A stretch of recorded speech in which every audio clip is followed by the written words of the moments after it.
네, 오늘도 새벽에 남자 김단태 왔고요. 사실 오늘 이제 트럼프 때문에 정말 시장이 엄청나게 흔들렸다라고 얘기할 수가 있을 것 같아요. 물론 이제 미국 주식만 보시는 분들 입장에서는 나스닥이 뭐 1% 정도 상승하고 있고 이대로 아마 미국 장이 끝날 것 같아서 큰 변화를 못 느끼겠지만 당장 뭐 유럽장만 해도 사실 트럼프와 관련된 기사 그리고 그에 대한 반박에 의해서 엄청나게 들썩였거든요. 그래서 그 얘기도 조금 해볼 거고요. 어쨌든 오늘의 움직임도 며칠 전에 말씀드린 거랑 똑같이 하락 매수 심리, 소위 말해 바이 더 딥, 떨어지면 롱한다, 요런 그런 마인드가 계속 들어갔다라고 얘기할 수가 있을 것 같아요. 그래서 뭐 그런 얘기를 저만 한 게 아니라 네이션와이드의 마크 해켓이라는 분도 얘기를 하셨고, 그리고 모건 스탠리의 크리스 라킨에 따르면 여기서도 12월에도 S&P 500이 이제 미국의 주가 지수가 하락을 했음에도 불구하고 11개 업종 중에 9개 업종에서 고객들이 순매수하는 것을 막지는 못했다. 여전히 미국장에 대한 전 세계 투자자들의 어떤 관심과 에너지가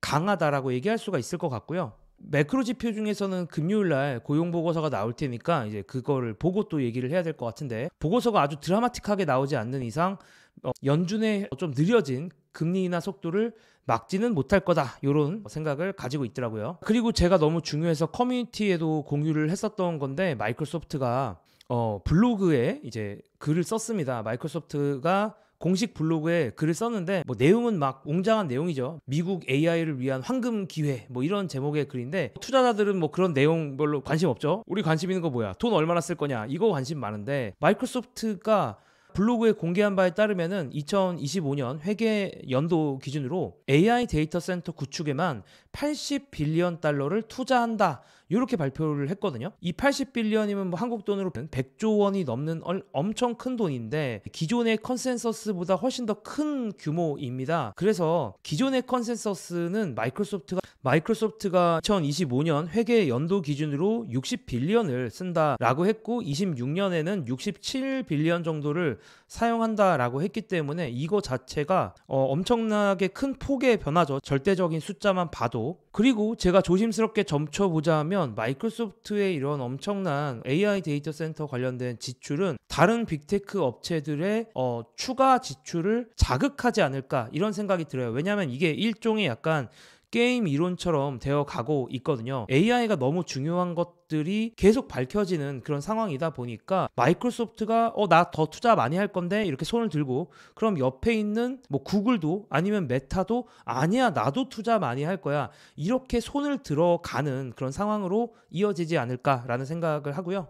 가장 큰 수혜는 그냥 제가 일반적으로 생각을 해봤을 때, 마이크로소프트가 데이터 센터 만들 때 누구 물건을 제일 많이 사더라, 이렇게 생각을 하면 되지 않습니까? 그러면 2024년 기준으로 마이크로소프트가 가장 많이 산 물건은 저는 엔비디아라고 생각을 합니다. 그래서 엔비디아의 신고가가 오늘 이제 일어났는데 $150를 찍었어요. 엔비디아가 신고가가 일어났는데, 장중에 엔비디아가 수혜를 보는 게 일단은 가장 1차적일 것 같고요. 또 생각나는 회사는 뭐 브로드컴 이런 회사도 생각은 나요. 왜냐하면 어쨌든 마이크로소프트도 계속 주문형 반도체 이런 것들을 만들어 나가고 있기 때문에 충분히 브로드컴도 생각은 할 수 있다. 그리고 또 엔비디아가 오늘 상승했던 이유는 또 이런 기대도 있었죠. CES라는 가장 큰 IT 테크 행사에서 젠슨 황이 키노트 연설을 한다라고 되어 있거든요. 그러면 젠슨 황이 키노트 연설을 하면, 아니 이렇게 전 세계 다 지켜보는 자리에서 뭐라도 하나 떡밥을 던져주지 않을까, 뭐 사람들 얘기는 로보틱스 관련된 얘기를 많이 할 거다, 이렇게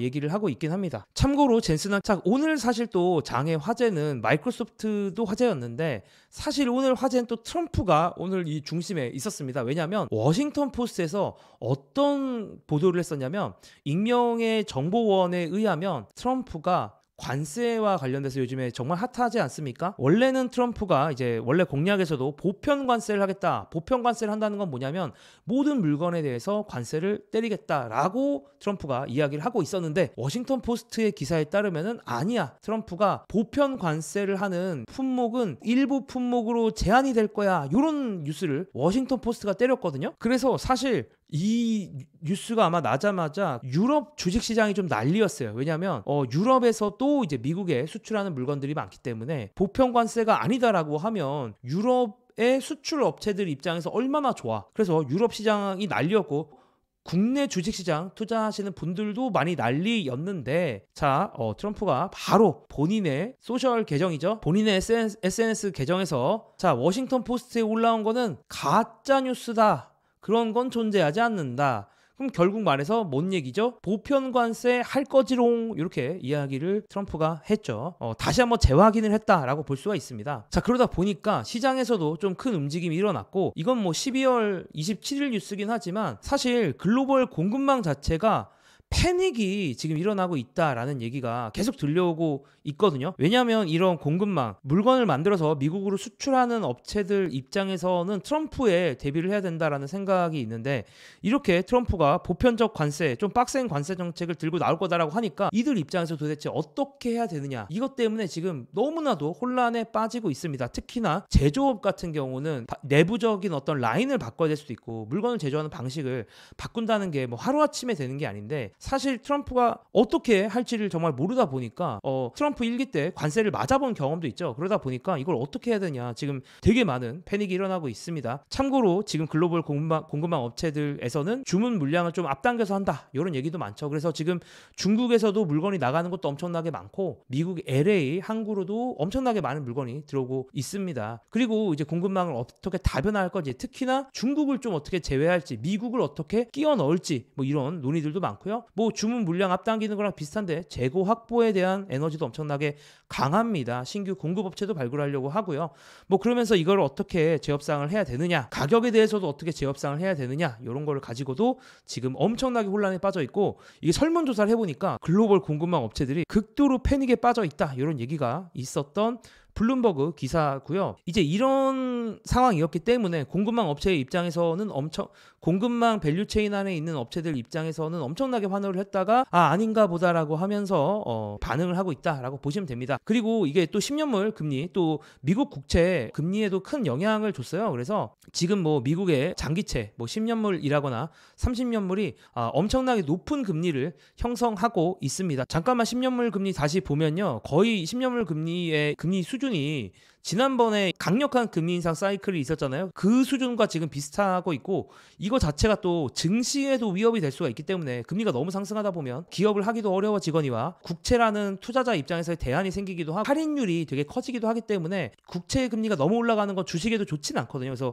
이런 것도 살짝 걱정을 만들고 있습니다. 어쨌든 오늘 10년물 국채나 30년물 국채 상승의 가장 큰 이유 중에 하나는 바로 트럼프가 이 관세와 관련돼서 좀 널널하게 할 거다라는 워싱턴 포스트의 보도를 반박하면서 더욱더 강해졌다라고 볼 수가 있고요. 인플레이션이 좀 유발될 수도 있지 않겠느냐라는 어떤 우려, 이런 것들이 좀 섞이지 않았을까. 어쨌든 관세가 인플레이션을 유발할 거다라고 보는 게 일반적인 시각이기 때문에 저는 참고로 그렇지도 않을 수 있다라고 생각하는 사람이긴 한데, 어쨌든 일반적인 시각은 이렇기 때문에 일단은 시장이 이렇게 움직이고 있습니다. 캐나다의 총리인 트리도가 사임을 했는데요. 아무래도 이제 인기가 없다 보니까 사임을 했고, 사실 트리도 총리의 사임은 생각보다 쉽게 그림으로 나타낼 수가 있습니다. 미국과 캐나다는 사실 실질 인당 인당 실질 GDP가 거의 비슷하게 가고 있었거든요. 쉽게 말하면 이제 이 나라 사람들이 버는 돈이 비슷하게 움직이고 있었는데, 트리도가 캐나다의 총리가 되고 나서부터 미국은 계속 잘 나가지만 캐나다는 계속